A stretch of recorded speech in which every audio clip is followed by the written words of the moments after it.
So I'm leading a project this year where we're looking at planting date, maturity group, 3s versus 4s, and then 2 types of irrigation scheduling and how those 3 factors interact with each other to affect yield, oil content, and also pest management. Since we do have diseases like sudden death syndrome or SDS, we do have the plethora of weed issues, whatever under the sun, we've probably got it. And then also trying to see if there's any interactions with insects that we may be getting.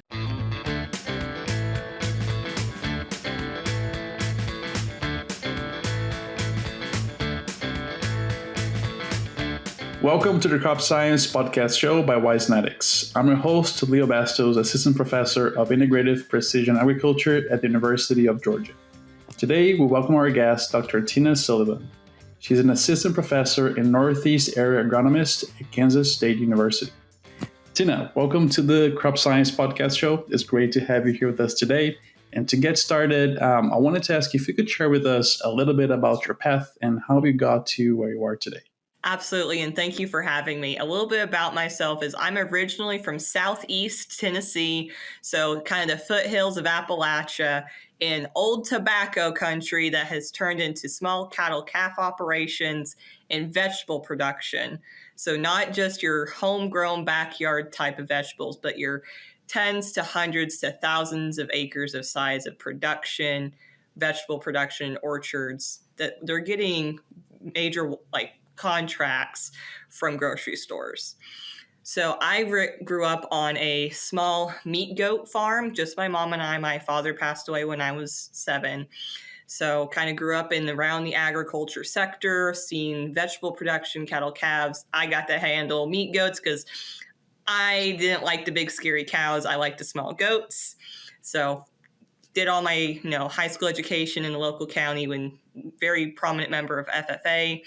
Decided to get out of Southeast Tennessee to go to UT Martin in Western Tennessee for my undergrad in ag engineering technology to kind of see what it was like in the flatter part of the state. Got to experience a lot of tornado warnings out there and got to really see irrigation. Started to see what a pivot was compared to in vegetable production, our drip tape systems. So I finished my ag engineering bachelor's in 2018. My mom's health was failing, so I needed to go back home for a little bit to help on the farm. I was given the opportunity to be a part of the Tennessee Farmers Cooperative Manager Training Program. So Tennessee Farmers, it's a co-op system of the state for farmer co-ops. And I was offered a position where I got paid to kind of help run a co-op and learn if I wanted to be a manager. I found out very quickly I never wanted to manage a store, but I got to kind of dabble in every little thing, getting really practical experience outside the classroom, right? We learn a lot in our undergrads, but I wanted to really, do practical experience. And that was a lot of where my agronomy knowledge came from, being back in my home county, doing soil sampling and tissue sampling, fixing fertilizer buggies because they said, you're an ag engineer, go fix it. And I was like, okay, we didn't learn this in the classroom, but okay, I'll go fix it. But I also sold animal health and animal nutrition. So I got to understand where agronomy, such as forages and animal science, do interact with each other from that very practical side of things. So over my year of working as a kind of a manager ag tech, so to speak, I got my certified crop advisor license for Tennessee at the same time. And as all that was going on, I decided I wanted to go to graduate school. And I got to do that fun feeler of sending out a ton of emails, getting told no one had money, got told I needed to get out of the South for a little bit. So I was like, okay, where can I go? And I found that Utah State University had an irrigation engineering program. And I was like, perfect. I have ag engineering background. I like irrigation. Contact the person and I get back. So bad news, I have no money and I'm retiring soon. But I know someone who just got a grant. Long story short, I end up at Utah State University for a master's degree working in the interaction of crop management and irrigation management for common Utah crops. A lot of things happened. I finished a master's degree, kind of melded into a PhD, finished the PhD in April 2024, and started this position at K-State in June of 24. That's Very impressive. I mean, a lot of amazing experiences there, and I cannot imagine how much enriching it is to work at a co-op and really work with all those different aspects of ag production and helping out with that. I've been told in my position as an area agronomist, I pronounce fertilizers and herbicide chemical names like a farmer. And I was like, I'll take that because I used to sell them. Perfect. Well, can you tell us? So, I mean, you've been at K-State for just under a year, but can you tell us a little bit about the projects that you are starting there and what areas are you exploring? Yeah, so my project's here in Kansas. So I'm an area agronomist, so I'm really to cover the northeast area of Kansas, so 31 counties. But even then, it's a quarter, a quarter of the state, this quarter section. But there's a lot of diversity. Our rainfall changes from west to east, of drier to wetter. I have what's referred to as Little Iowa, so very productive corn and soybean area of the state that kind of gets hit with a lot of those corn belt problems like tar spot. I had never knew what tar spot was until I started the position last year. And now we're coming into corn leaf hoppers being a potential issue. So my research isn't in those areas. I'm more doing the extension side of those, trying to make sure we're kind of covering our bases there. My background of irrigation from Utah is coming in handy as I'm kind of trying to lead some water quality projects we've got these certain counties who are starting to see saline and sodic issues in their soils. And it's potentially coming from the fact that we're, quote, punching more holes in the ground, putting more wells in to these smaller type of aquifers, not the Ogallala, but smaller types. And just there's a water quality concern, and it's changing through the season. I mentioned soybeans. As we head into central and eastern Kansas, a lot of our irrigated acres from the west are moving east. A lot of our irrigation work has been done in water quantity due to the Ogallala. Well, there's not a lot of irrigated soybeans in western Kansas. So as irrigated soybeans are coming into eastern Kansas, how do we irrigate them? How does irrigation affect our other management practices? So I'm leading a project this year where we're looking at planting date, maturity group, 3s versus 4s, and then 2 types of irrigation scheduling, and how those 3 factors interact with each other to affect yield, oil content, and also pest management. Since we do have diseases like sudden death syndrome or SDS, we do have the plethora of weed issues, whatever under the sun, we've probably got it. And then also trying to see if there's any interactions with insects that we may be getting, especially since one of the sites we're working at is near the Nebraska border, where there's a soybean new insect that may be coming down. I can't remember the name of it. So that's kind of the production ag side with the irrigation management. I'm also working in forage management. A lot of our cool season forages are produced in the eastern side of the state. So smooth brome grass and tall fescue. We also have native warm season prairie. I'm not going to say I'm a native warm season prairie girl at all. I'm learning it. I've never seen the prairie grasses until I moved here. But I know cool season forages. I come from Southeast Tennessee. It's what we can manage to grow half the time. So we're trying to work in what is some of the pest damages and climatic changes doing to our long-term perennial forages. It's staying hotter longer. Our cool seasons are not recovering as well. I'm really trying to quantify what these differing weather patterns are doing to the longevity of our stands. And then the insect of the fall armyworm, typically we think of that being a corn issue. We have BT, right? It's not really an issue in corn. Well, fall armyworms still got to eat.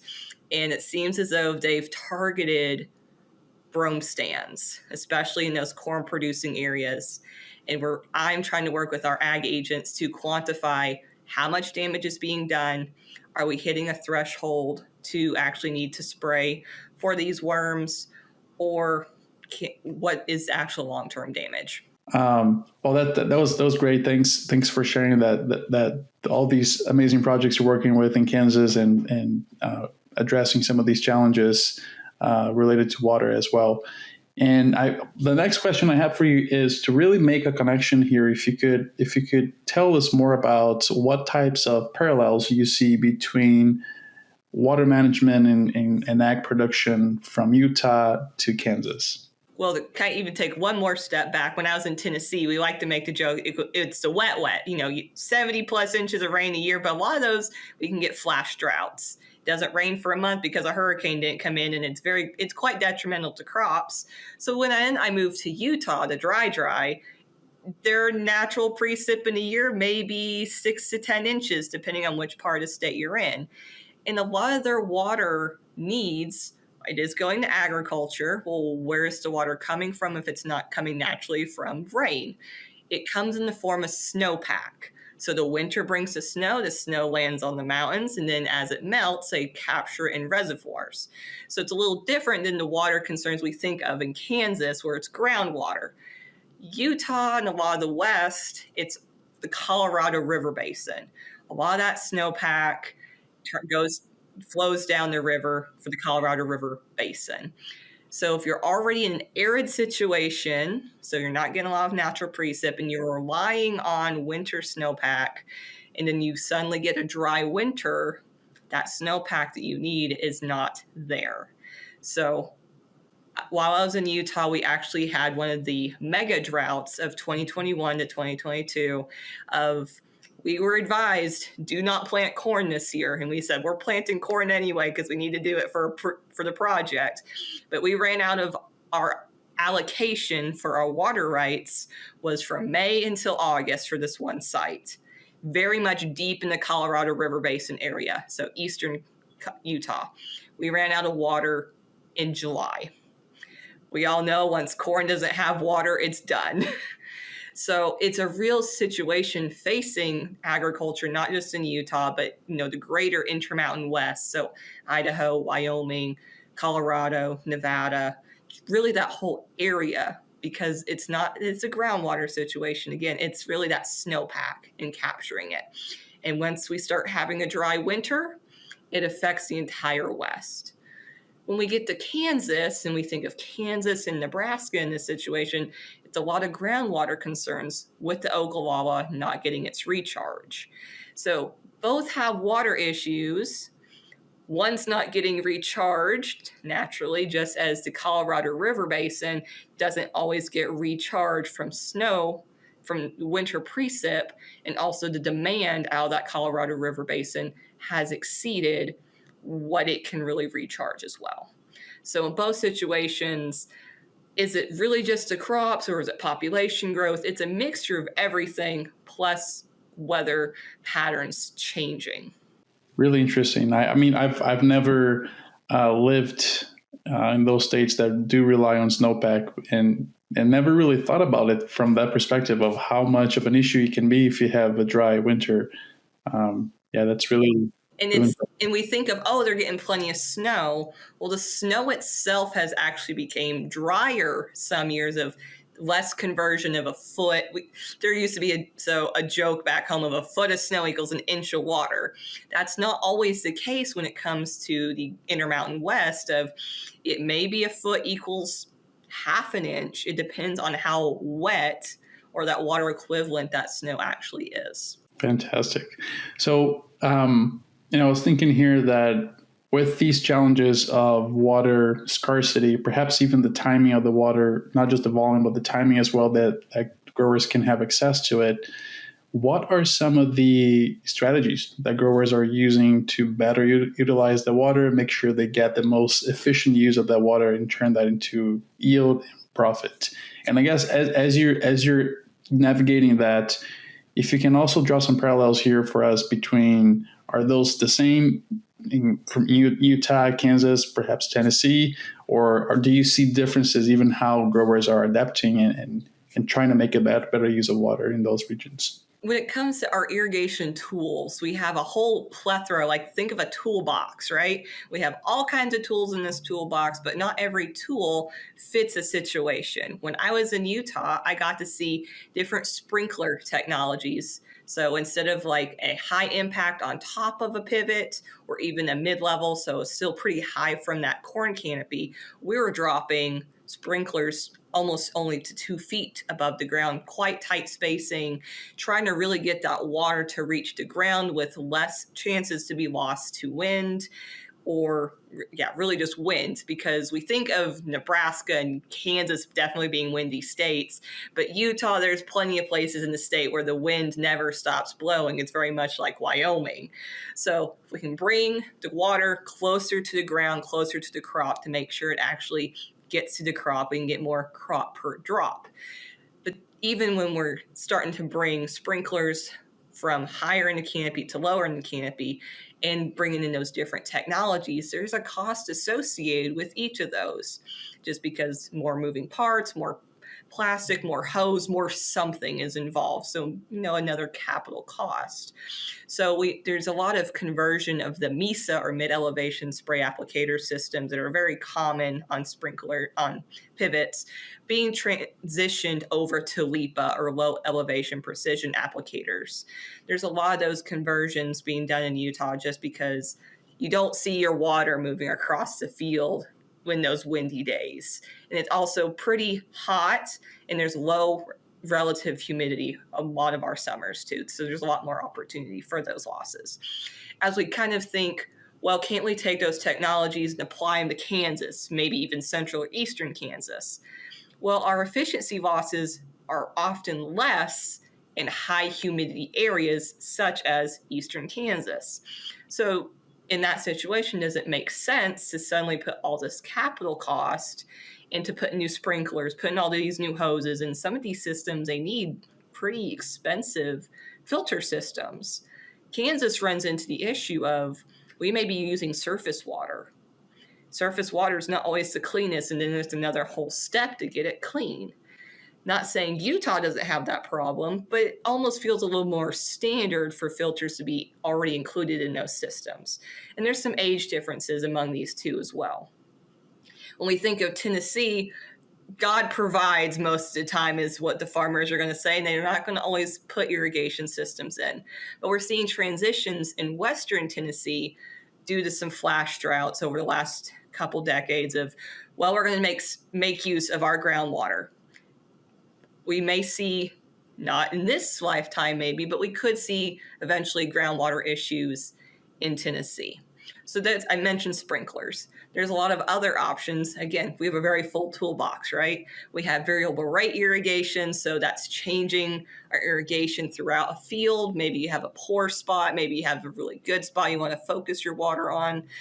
Again, there's prices associated with all these technologies. One of our more simple applications or technologies would be irrigation scheduling. A lot of folk have looked into irrigation scheduling using ET or evapotranspiration models. The big holdup for a lot of places is not having a good set of weather stations. Kansas is very fortunate for our mesonet system, and we have tons and tons of weather stations throughout the state. Somewhere like Utah, Colorado, Idaho, they're still working on getting those systems together. So a lot of tools in the toolbox is which one is the best fit for your management, for the crops you're growing, because we know with corn and soybean prices, we may want to be more efficient with our irrigation, but it might not pencil out to put on these new technologies. But what if we could just make better use of the water we do have with scheduling or other options? Perfect. And so you did mention here some irrigation-focused technologies from this toolbox, right? Are there other tools in this toolbox that perhaps are not necessarily related to irrigation technology itself, but perhaps more from a crop management or even crop choice or even planting time, harvest time? I mean, all of these other tools that may also be in that toolbox. Have you seen any of those being used successfully to make sure again that we use the water in the best way possible? So while I was in Utah, that was part of our project. I kind of mentioned crop management and irrigation management combinations. When we were working in silage corn, you don't have a long enough season in Utah to do grain corn. It's all for silage for the dairies and the beef lots. We were looking at those drought-tolerant genetics versus conventional. The drought-tolerant genetics being the ones that were created and bred in Iowa, which That was always the joke in Utah, was I was never experienced a drought, so how could y'all make drought-tolerant genetics? What did we find there? Very few differences. We did conventional tillage versus no-till. No-till is not fully a common practice in Utah because of the alfalfa system. So a lot of the production ag in Utah is based on alfalfa. Alfalfa will be in for 5 to 7 years. We won't talk about the ones who push the longevity of the stand even longer. Well, then you pull out of alfalfa for a few years and you want to take advantage of those nitrogen credits. You go into corn or small grains for a few years, and then you go right back to alfalfa. Well, after you've done alfalfa for 5 years, 3 to 4 cuts, you've got some kind of compaction in that soil, right? Heavy equipment, constant running around on it. But also, if you don't till a lot of times in those alfalfa stands, their alfalfa is going to continue due to those pretty deep and extensive root systems. So we were starting to do some of the no-till versus till work in Utah, and we did find yield hits for the first couple years, and that alfalfa kept coming back in our corn plots. And corn is not very competitive against alfalfa. So we can do no-till. This kind of depends on what kind of system you are doing. We're also looking at cover crops in those plots as well. A lot of our years we did see, again, a detriment to our true crops yield because the cover crop was taking too much of that spring moisture from the snow melt. Some years we didn't see as bad, but also depending on how heavy of a snowfall we had that year. And other years, the cover crops did not overwinter at all. Even though you planted them, they never came back. So hard winters on a cover crop. But we also, I mentioned that corn, alfalfa, and then small grains, kind of that regular production system. Alfalfa's had this big target put on it in the West, not just Utah, but the whole West in general.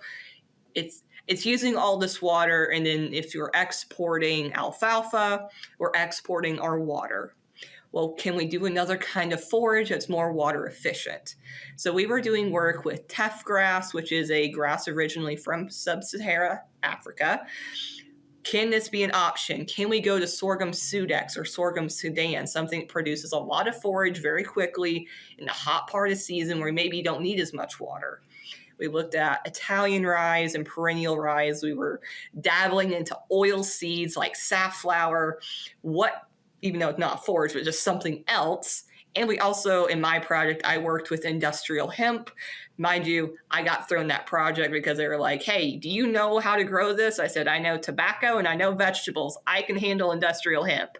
It was just something of, can we compare these alternative crops for water use and potentially just another crop in our cropping system other than just corn and small grains after alfalfa? What did we find with sorghum and teff? They produce a lot of forage sometimes. The dairy industry of Utah is still very hesitant of using sorghum Sudex because of those frost concerns and the toxins that a sorghum plant can carry if it gets frosted on. And if you have a very narrow season, that frost is a concern because it can frost in September in Utah. So not a very long season. Teff grass, if you could get it up, it was a pretty decent forage until our southern site, the teff grass, unrooted itself and became tumbleweeds. So then it became someone else's problem. Not the best situation for us down there.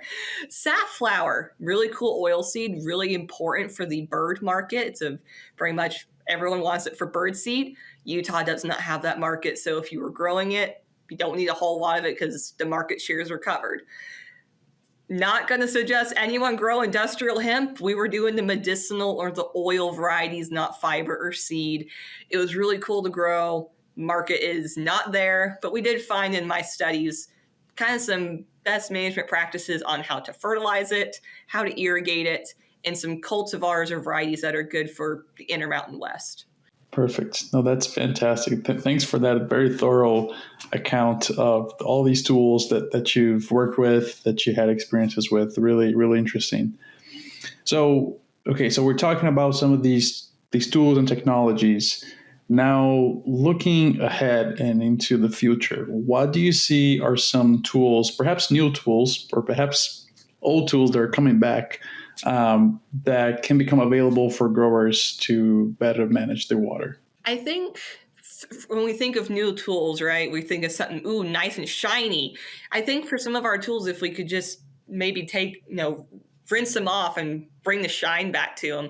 And some of those just include looking at our crop genetics, right? Crop genetics have changed over the years. And when we start looking at water needs, or those ET models, a lot of those ET models were made in the 80s and 90s. And I believe we've had some advances in our crop genetics. Maybe we can start tailoring some ET models if we're going to be going down that irrigation scheduling route, right?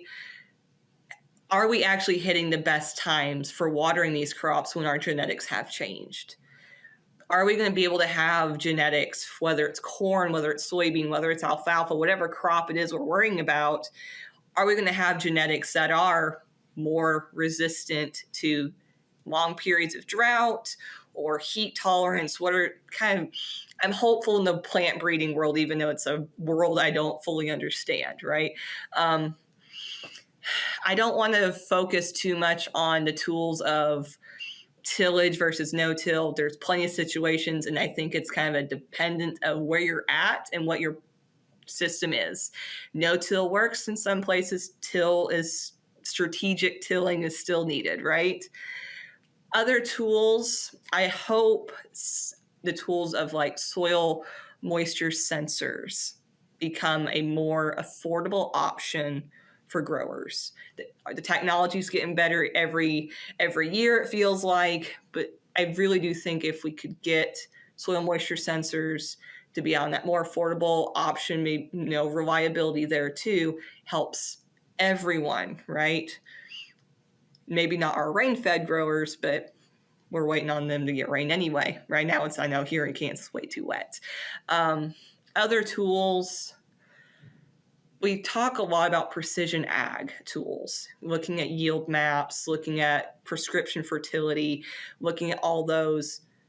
It's taking that farmers need help taking all that big data that's created every year and making sense of it. So the simple tool of what do you have and making sense out of it. I have that ag engineering precision ag background from my bachelor's. Even though it's just a bachelor's, I still understand we have a lot of data. We get a lot of data even in irrigation trials, right? How do we make sense of that to actually do best management practices going forward? So maybe not the shiniest new tools we may be thinking of, or just repurposing the shovel the way a shovel should be used, and just making the best use of the tools we have. Because we have a lot of tools and they just often get thrown back in the toolbox. Perfect. Or the back of a truck, whatever tool it is. Yeah, that's right. Well, thank you for that answer. It's really, really, really interesting to hear your thoughts on it. It's time for our famous three. Wisenetics turns podcast airtime into brand authority. We don't sell ads, we elevate voices. Curious how far your voice can go to become a reference in the industry and attract more leads? Scan the QR code and discover how we can turn your expertise into unmatched brand authority. Let's transform expertise into influence, starting now. We're getting towards the last three questions of our episode. But before that, I just want to remind our listeners, our audience, if you're enjoying this episode, a lot of great information here from Tina, make sure to subscribe to our channel or whatever platform you're listening to this episode and following our podcast. Make sure to also share this episode with other people that you think can benefit from this great conversation. All right, Tina, so we're getting towards the last three questions that we ask every guest. Starting with the first one here, I want to ask you if you have any resource from the technical side that you have found very useful for you and that you could share with us. So a technical resource I use often actually comes from the Certified Crop Advisors group. I have a CCA for both Tennessee and in the Northwest area. So if we look at CCAs, I cover a lot of areas, even though I'm here in Kansas. But with those CCAs, I have access to a library and in almost monthly webinars of topics maybe I wouldn't have really thought about, but they're still related to production ag that I have the opportunity. If I miss it live, I can go back and watch it. Yes, I get credit for that for my CCA, but it also gives me kind of that plethora of continuing education of areas, again, I wouldn't usually go into, right? So I use that a lot for the technical side of things, just to kind of also hear what others are doing in other parts of the country, to also hear what their concerns are, right? Come from Tennessee is my joke of I'm from the wet, I go to the dry in Utah, and now I'm in Kansas, which is the wet dry, depending on the day. And that gives me the opportunity to see things without blinders on. So I try to keep those blinders off by keeping my mind and myself and my technical experience open to really what's going on throughout the country. Perfect. And this is really great, a great resource, because I think, at least of the guests that I interviewed, I think it's the first time that the CCA comes up. And I'm not CCA certified, so I did not go through that, and I don't have access to all these resources. But maybe after this conversation, maybe I should change that. Yeah, so thanks for sharing that. Definitely a really great resource. All right, so our second question here is also about a resource that you may have to share, but from the non-technical side. So from the non-technical side, there is a book that got introduced to me back in February, and I wish it was introduced to me far sooner than now. And it's called Made to Stick: Why Some Ideas Survive and Others Die. This book was suggested to me as I went to some extension training on how to present. And this book focuses on how the brain remembers topics and kind of helps then how to present on topics to make sure your audience remembers what you're talking about and they can be invested in what you're talking about, compared to the glaze over, it's another PowerPoint, it's another 15-minute presentation, it's another poster, but really trying to get to whoever your audience is, whether it's a technical audience or a farmer audience, which I handle a lot of in extensions, or even to, say, children, right? How to talk about what are considered high-level ideas and bring it back down to where your audience needs it. Awesome. And can you repeat the name and the author if you have that? Yes, it is called Made to Stick: Why Some Ideas Survive and Others Die. And the author is Chip Heath. Awesome. Well, thanks for sharing that. I have not read that, but I'm definitely going to add to my to-read list this summer. Again, I went to a training in February, and the person in charge, a lot of the topics we talked about through that presentation, that training was from this book, and it's like, yep, this book has now came in handy. Absolutely, and as you said, especially like as you change your message depending on your audience as well, right? I would imagine the book probably has some tips as far as targeting your strategies to your audience. Exactly. Absolutely. Well, thanks for sharing that. So our last question here is, what skills or skill sets have you identified in successful professionals around you? A skill and professionals around me. Their ability to work with anyone and everyone. I know that may sound silly, but when it comes to this kind of a position in academia and in extension, I look at my peers who are state specialists and how, no matter the situation, they seem to have a group of people they can always talk to, or they rely on, or they know who to contact for this thing or that thing. And just knowing how to work with whoever you need to and making sure your circle is as big as it can be, because in the reality of it, the ag world is small. So if we can make a small ag world big feeling with the connections that we're making, it can, help us. And it's just something I'm trying to strive to do as I'm trying to just learn folk in Kansas and this whole extension system being different than the ones I've had experience with prior. Yeah, absolutely. Yeah, that's definitely a very important skill, especially as and I put myself as well in this group of early career professionals, right? We're still learning a lot of things, and definitely needing to rely on the expertise and advice of those that have already been through this phase. Yeah. And something else I've learned kind of going through this early career transition of always when it comes to networking stuff, they're always saying it's not just what you know, it's who you know. I think it's another step further than that. I think it's not just what do you know, who do you know, but who knows you. Mm-hmm. Who knows who you worked with, who knows a subject area that you're known or working to be known in, right? It's kind of making sure you're selling yourself, so to speak, making sure your expertise is out there and not just trying to connect with everyone, but making sure they're meaningful connections. Well, with that, we wrap up today's episode. Tina, thank you so much. I really enjoyed having you here today. I learned a lot with you on a lot of really interesting topics around water, but I also really enjoyed the conversation as far as the parallels you were making between different places and different challenges and also solutions. So really appreciate that. Thanks. Thanks for having me.